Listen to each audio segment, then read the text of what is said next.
사랑하는 성도 여러분, 제 아들 로운이가 갓난아기 때부터 지금까지 아주 소중하게 여기고 있는 애착 인형 하나가 있습니다.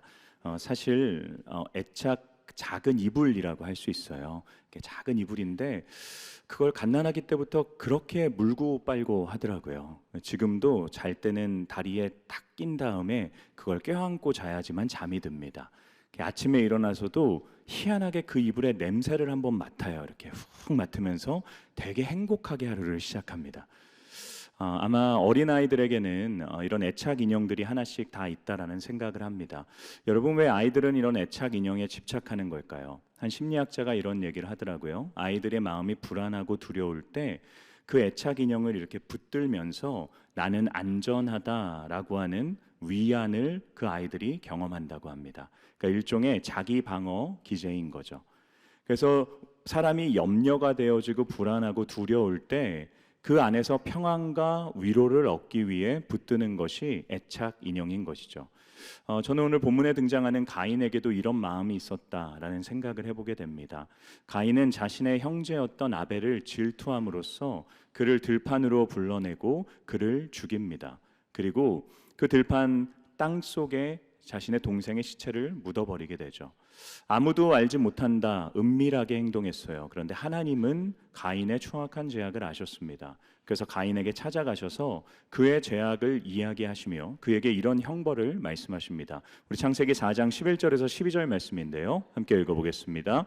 땅이 그 입을 벌려 내 손에서부터 내 아우의 피를 받았은즉 네가 땅에서 저주를 받으리니 내가 밭을 갈아도 땅이 다시는 그 효력을 내게 주지 아니할 것이요 너는 땅에서 피하며 유리하는 자가 되리라. 여러분, 가인은 농사를 짓던 사람이었습니다. 근데 하나님께서는 그 땅이 너로 말미암아 저주를 받았기 때문에 이제 땅에서 수확을 얻을 수 없다라고 얘기하십니다. 그러면서 자신의 동생 아벨이 목동이었던 것처럼 너도 동생처럼 땅을 유리하는, 즉 방황하는 인생이 될 거다라고 말씀을 하세요.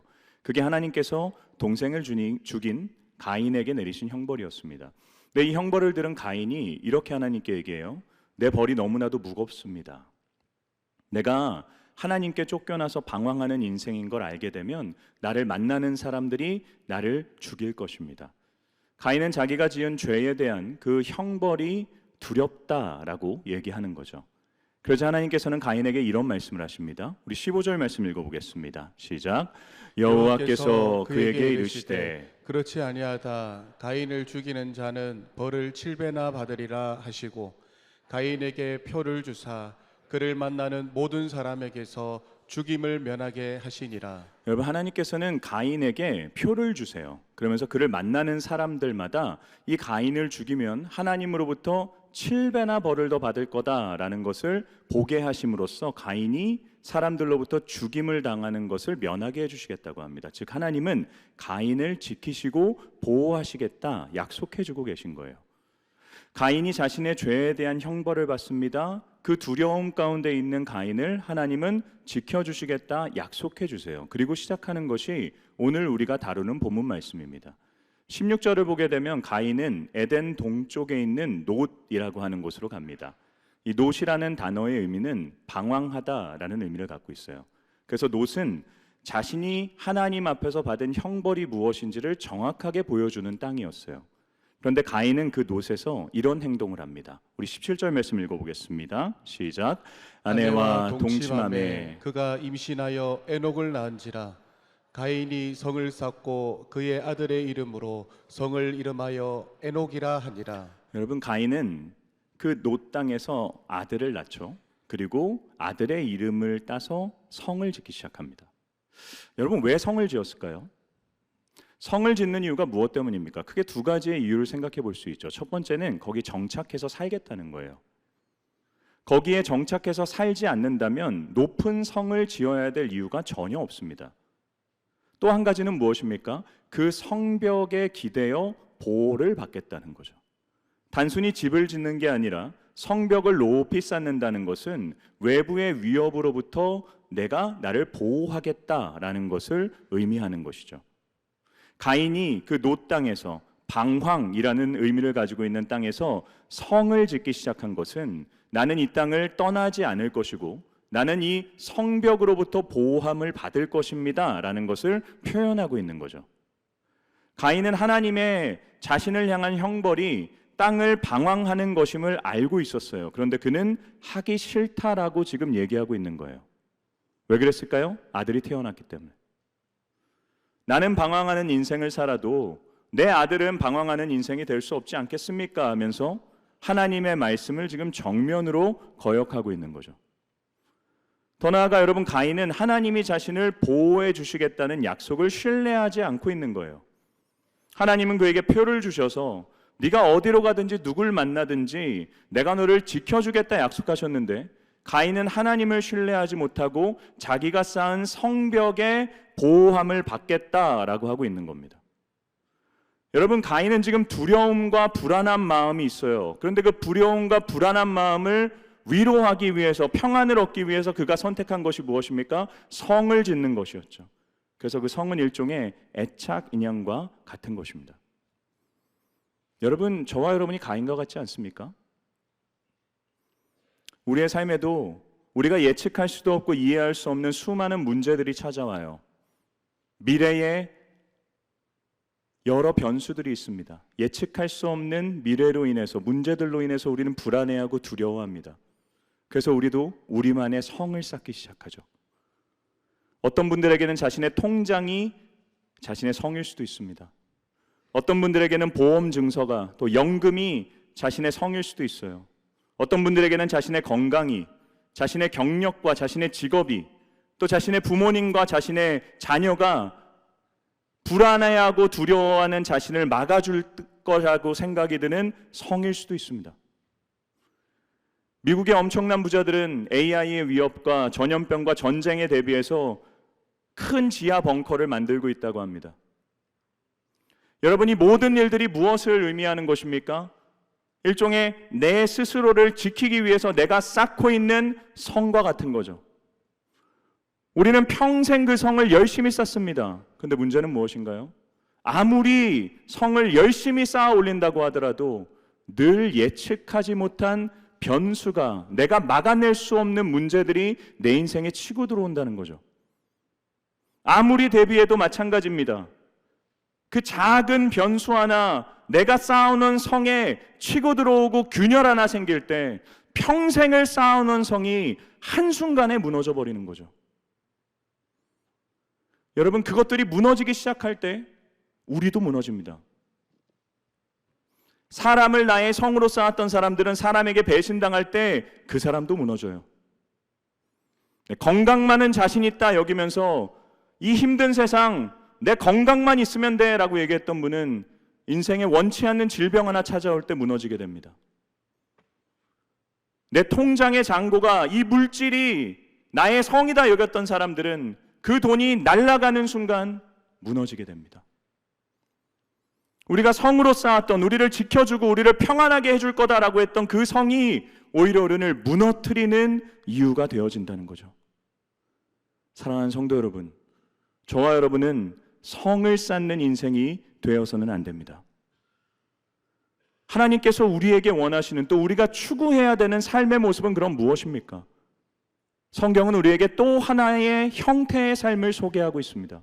우리 창세기 4장 25절에서 26절 말씀 한번 읽어보겠습니다. 시작. 아담이 다시 자기 아내와 동침하매 그가 아들을 낳아 그의 이름을 셋이라 하였으니 이는 하나님이 내게 가인이 죽인 아벨 대신에 다른 씨를 주셨다 함이며, 셋도 아들을 낳고 그의 이름을 에노스라 하였으며 그때의 사람들이 비로소 여호와의 이름을 불렀더라. 여러분, 아벨이 죽고 난 후에 하나님께서는 아담과 하와에게 또 다른 자녀를 두시죠. 셋이라는 자녀입니다. 그리고 그 셋이 또 자녀를 낳는데 그 아이가 에노스입니다. 그리고 그 에노스의 때에 비로소 사람들이 여호와의 이름을 부르짖었다고 합니다. 여러분, 여호와의 이름을 부르짖었다는 것이 무엇을 의미합니까? 그들은 하나님을 의지하며 살았다는 거죠. 가인과 그의 후손들은 자신들이 높게 쌓은 그 에녹성에서, 그 에녹성의 성벽에 의지해서 거기서 문명을 만들어내고 화려하고 번창한 것 같은 인생을 살았지만, 에노스의 때의 사람들은 여호와의 이름을 부르짖으며 하나님을 붙들고 의지하며 살았다는 것입니다. 그리고 성경은 그렇게 하나님의 이름을 부르짖으며 사는 삶이 진정 인간으로 사는 삶이다라고 얘기하고 있습니다. 이 에노스라고 하는 단어의 뜻이 뭔지 아십니까? 인간이란 뜻이에요. 인간. 에노스, 인간의 때에 사람들이 비로소 여호와의 이름을 부르짖었다는 것은 여호와의 이름을 부르짖으며 사는 것이야말로 인간답게 사는 거다라는 것을 얘기하는 거죠. 여러분, 왜 부르짖으며 사는 것이 인간답게 사는 것입니까? 인간은 원래 그런 존재로 창조되었기 때문이에요. 여러분, 갓난 아이를 이렇게 양육하시면서 막 하나님이 왜 인간을 갓난아기로 태어나게 하셨나라는 생각해 본 적 없으세요? 전 여러 번 있었습니다. 이렇게 막 어머니들 가끔 그런 얘기 하시더라고요. 죄책감을 느끼면서 내 아이지만 던지고 싶었던 때가 있었습니다. 막 이런 얘기 하시더라고요. 저도 몇 번 경험해 봤어요. 이렇게 특히 아이들 재울 때 막 피곤하게 들어와서 아이들을 이렇게 겨우겨우 이렇게 흔들어 가지고 재우고 이렇게 살짝 눕혔는데 다시 팍 울기 시작하면 막 단전에서부터 막 화가 막 올라오는 것 같습니다. 그때 저는 그런 생각을 많이 했던 것 같아요. 왜 하나님은 처음부터 아이가 성인으로 태어나게 안 하셨을까? 왜냐하면 하나님은 육아를 안 하셨거든요. 아담과 하와는 태어났을 때부터 성인이었잖아요. 근데 여러분, 왜 하나님이 갓난아기로 인생을 태어나게 하셨을까요? 갓난아기가 할 수 있는 것이 무엇입니까? 부르짖는 것밖에 없어요. 갓난아기는 그냥 웁니다. 부르짖어요. 배가 고플 때 부르짖습니다. 그러면 부모가 듣고 먹을 것을 줘요. 졸릴 때 부르짖습니다. 그러면 부모가 재워줘요. 기저귀를 갈아야 될 때 찝찝할 때 부르짖습니다. 그러면 부모가 해결해줘요. 어린아이가 할 줄 아는 거, 해야 되는 것은 한 가지예요. 부르짖는 것밖에 없어요. 그런데 부르짖고 의존할 때 부모가 자신의 인생을 해결해 주는 거죠. 하나님은 인간이 갓난아기로 태어나서 누군가를 의존해야지만 살 수 있는 존재다라는 것을 기억하기를 원하셨어요. 그래서 부르짖으며 사는 것이야말로 인간이 인간답게 사는 것입니다. 우리가 조금 자라면서, 조금 깨닫게 되면서, 조금 경험하게 되면서 마치 부르짖지 않아도 살 수 있을 것처럼 살아갑니다. 근데 그것이야말로 성경이 얘기하는 교만인 것이죠. 사랑하는 성도 여러분, 저와 여러분은 스스로 성을 쌓는 인생이 아니라 여호와의 이름을 부르짖으며 살아야 되는 줄을 믿습니다. 그게 그리스도인의 삶이에요. 그리고 여러분, 이게 얼마나 큰 특권입니까? 왜냐하면 저와 여러분은 가인과 같은 인생들이었어요. 하나님의 이름을 부르짖을 수 없는 인생들이었습니다. 우리가 지은 죄악 때문에 우리는 하나님을 피해 도망치고 내 스스로의 힘과 능력으로 인생을 경영해 나가야만 했던 인생들이에요. 그런데 하나님께서 가인과 같은 우리에게 무엇을 주셨습니까? 죽임을 면할 수 있는 표를 허락해 주셨어요. 하나님이 허락해 주신 표가 무엇입니까? 예수 그리스도이십니다. 우리의 죄악으로 우리가 죽을 수밖에 없는데 그 죄의 형벌을 우리가 받아야만 하는데 하나님께서 자신의 하나뿐인 아들을 내어주셔서 십자가 위에서 죽이시고 그분을 믿는 믿음 안에서 우리의 죄의 형벌을 지나가게 해주셨어요. 그리고 예수님의 이름으로 부르짖는 그 부르짖음을 하나님께서는 들어주십니다. 여러분, 이게 얼마나 큰 특권입니까? 그러니 여러분, 성을 쌓는 인생을 살아가지 마십시오. 여러분을 불안하게 하고 두렵게 하는 그 문제들 내가 해결하겠다고 쌓아가는 성, 그거 무너질 수밖에 없는 것입니다. 그러나 우리의 진정한 산성이 되시는 하나님은 무너지지 않으시는 줄을 믿습니다. 그러니 그분을 부르짖는 삶이야말로 진정으로 지혜로운 삶이 되는 것이죠. 예수님이 저와 여러분의 인생의 정답이십니다. 백문일답이라고 하는 것을 아십니까? 한국 대학생 선교회 CCC에서 여름과 겨울 수련회가 끝날 때마다 이 백문일답을 묻는다고 합니다. 말 그대로 100가지의 질문에 한 가지의 답이에요. 질문은 100가지입니다. 너무나도 다양합니다. 그런데 그 질문에 대한 답은 한 가지라는 거죠. 여러분, 제가 질문을 몇 가지 읽어드리겠습니다. 답이 무엇일지를 한번 생각해 보십시오. 우리를 보고 기뻐하시는 분은 누구십니까? 이 땅의 모든 민족이 돌아가야 할 곳은 어디입니까? 모든 교회의 머리 되신 분은 누구십니까? 우리의 목이 마르고 눈물이 흘러내릴 때도 두 손을 들 수 있는 이유는 무엇입니까? 환경이 나를 꺾지 못하는 이유는 무엇입니까? 절망이 나를 꺾지 못하는 이유는 무엇입니까? 광야 가운데 나아가 설 수 있는 이유는 무엇입니까? 내가 있는 곳이 광야이든 푸른 초장이든 함께 하시는 분이 누구십니까? 세상 많은 길 중에 우리가 가야 할 길은 무엇입니까? 세상 많은 말 중에 우리가 할 말은 무엇입니까? 내가 나의 마지막 호흡을 들을 분은 누구입니까? 여러분이 수많은 질문에 대한 한 가지의 답은 무엇입니까? 예수 그리스도이십니다. 예수님만이 저와 여러분의 인생의 정답이세요. 그분을 붙들고 그분의 이름을 부르짖는 삶이야말로 우리 인생에 있는 수없이 많은 질문들의 유일한 답이 되는 것입니다. 우리의 삶에 100가지의 질문만 있습니까? 우리의 삶에는 수천 가지의, 아니 수만 가지의 질문이 날마다 찾아옵니다. 그런데 그 모든 질문에 대한 단 한 가지의 답은 예수 그리스도예요. 여호와의 이름을 부르짖는 것입니다. 신앙생활을 한다는 것은 무엇을 의미합니까?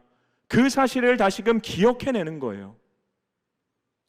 살아가면서 세상을 눈에 보고 살고 세상의 이야기를 들으며 살다 보니까 나도 열심히 내 성을 쌓아야지만 살 수 있을 것 같다는 착각 속에 살아가다가 예배의 자리로 나와서 하나님의 이름을 부르짖기 시작하니까 나의 소망이 하나님께 있구나 다시금 기억하고 그것을 붙들며 나아가는 것이 예배의 시간인 것입니다. 일상에서 어떻게 믿음으로 살 수 있습니까? 일상에서 그 하나님을 기억해야 됩니다. 여러분, 제 목양실에 그 문 옆에 액자 하나가 걸려 있어요. 저는 어디에 집을 이사 가든 간에 그 문 쪽에다 이 액자를 걸어 놓습니다. 사진으로 한번 띄워 주시겠어요? 시편 18편 1절의 말씀이에요. 나의 힘이 되신 여호와여 내가 주를 사랑하나이다. 제 의자에 앉아서 문 쪽을 바라보면 이 액자가 보여요. 여러분, 저라고 제 뜻대로 모든 일이 다 되겠습니까? 어려운 일도 있고 눈물 나는 일도 있고 내가 쌓아놨던 수많은 성들이 무너지는 것 같은 순간을 저도 많이 경험합니다. 근데 그때마다 제가 저 액자를 보고 또 문을 열고 나갈 때마다 저 액자에 있는 글귀를 보면서 고백하는 거죠. 나의 힘이 되신 여호와가 계시다. 내 인생 내가 스스로 쌓는 성에 달려있는 게 아니라 내 인생 나의 부르짖음을 들으시는 하나님께 달려있는 거다. 기억하고 또 기억하는 거죠. 물론 우리가 처해 있는 현실은 예수님이 너무나도 비현실적으로 느껴질 수도 있어요. 한 기독신문의 설교의 제목이 이거더라고요. 약속은 거창한데 현실은 턱없이 초라할 때. 약속은 거창한데 현실은 턱없이 초라할 때. 이게 우리가 사실 매일 마주하는 삶의 현실 아닙니까? 근데 여러분, 우리 그때에 해야 되는 게 뭐냐면 하나님을 믿는 믿음을 고백하는 거예요. 여러분, 아이가 부모가 눈에 보이지 않으면 울기 시작합니다. 너무나도 크게 울기 시작해요. 다른 사람이 달래줘도 그 울음이 그치지 않습니다. 왜 운다고 생각하세요? 부모가 자신을 떠날 것에 대한, 버린 것에 대한 두려움입니다. 그래서 부모가 눈에 보일 때까지, 부모가 자신을 안아줄 때까지 계속해서 우는 거죠. 근데 그렇게 맹렬히 울었던 아이가 한두 번 울어도 부모가 날 떠나지 않고 다시 돌아온다는 것을 경험하게 돼요. 내 눈에 보이지 않아도 부모가 날 떠나지 않는구나 라는 것을 아이가 경험적으로 확신하게 되면 그때부터는 부모가 눈에 보이지 않아도 울지 않습니다. 그걸 육아용어로 애착 형성이라고 하죠. 여러분, 하나님과 얼마나 애착 형성이 되어 계십니까? 하나님이 우리 눈에 보이지 않아요. 그런데 여러분, 우리는 수없이 많이 하나님을 경험하지 않았습니까? 우리 인생의 어려움과 절망이 이번 한 번뿐이었나요? 이전에 수없이 많은 어려움이 있었고 수없이 많은 눈물이 있었고 내 성이 무너진 것과 같은 삶의 현실이 너무나도 많았습니다. 죽을 것 같았던 현실인데 오늘 우리는 이 자리에 서 있습니다. 하나님이 우리의 인생을 버리지 않고 붙들고 계셨어요. 여러분, 우리에게는 또 다른 애착 인형이 필요하지 않습니다. 우리에게는 우리 인생을 보호해줘야 되는 또 다른 성이 필요하지 않습니다. 하나님이면 충분합니다. 저는 귀하신 우리 범어교회 성도님들이 성을 쌓는 인생이 아니라 여호와의 이름을 부르짖으며 그분만을 인생의 유일한 정답으로 삼으며 살아가는 주님의 사랑받는 자녀들 될 수 있기를 주님의 이름으로 축원합니다. 말씀을 마무리하며 우리 자리에서 일어나실까요? 일어나셔서 우리 그 믿음을 이 찬양으로 고백합시다. 나의 힘이 되신 여호와여, 내가 주님을 의지하고 내가 주님을 사랑합니다. 우리 믿음의 고백을 하나님께 드립니다. 나의 힘이 되신 여호와여, 내가 주님을 사랑합니다. 내가 주님을 사랑합니다. 주는 나의 반석이시며 나의 요새시라. 주는 나를 건지시는 나의 주, 나의 하나님. 나의 피할 바위시요 나의 방패시라. 우리 여호와의 이름을 부르짖읍시다. 나의 하나님, 나의 하나님.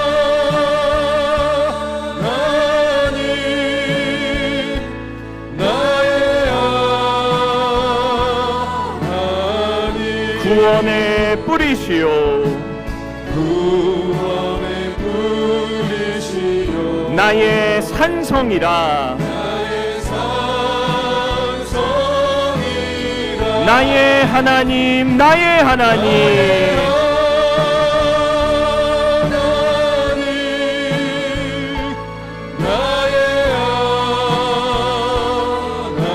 그는 나의 여호와.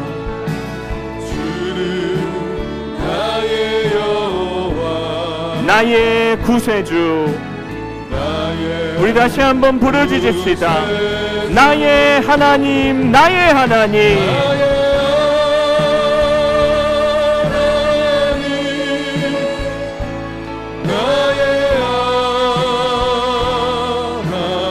구원의 뿌리시오 나의 산성이라. 나의 하나님.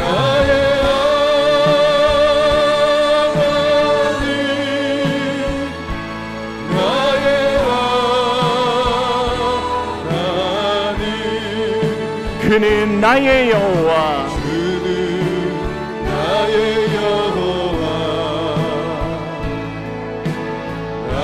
우리 이렇게 고백합시다. 주님은 나의 산성.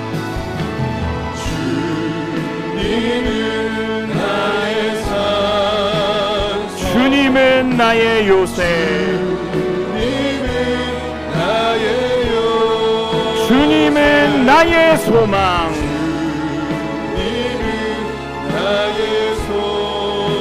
나의 힘이 되신 여호와. 믿음으로 고백합니다. 주님은 나의 산성.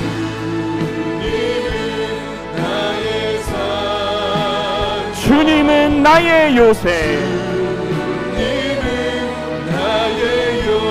주님은 내 변치 않는 소망.